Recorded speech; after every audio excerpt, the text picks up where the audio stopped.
Well, Passover basically celebrates the freedom of the Jews from slavery when they were slaves in Egypt. And we celebrate it every year at a dinner called the Seder.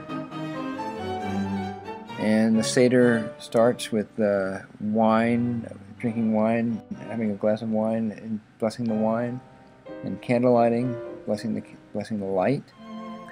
And we use a book called the Haggadah to lead this, to take us through the Seder, and we tell the same story every year: the story of Passover, the story of freedom from slavery.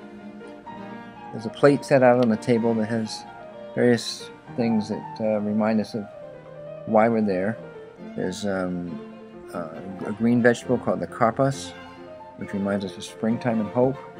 We dip it in salt water because that reminds us of our tears when we were slaves. There's haroset, which is made from chopped nuts and apples, and it reminds us of the mortar that was used to build the pyramids and other buildings that the Jews used when they were slaves. We have the 3 matzah under a cloth, and the middle one is called the afikomen. And after the meal, the children go. It's hidden before the meal, and then after the meal, the children go and try to find the afikomen. Whoever gets a prize. Although usually every kid gets a prize. We have the maror, which is horseradish, which again reminds us of the bitterness of slavery. And we have a shank bone, a lamb shank bone, to remind us of the Paschal lamb.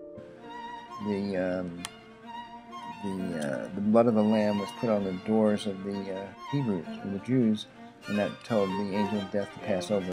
The Seder basically is a celebration of freedom, and the holiday is a celebration of freedom. And we make a lot of references to freedom of the Jews, but also the freedom of people around the world.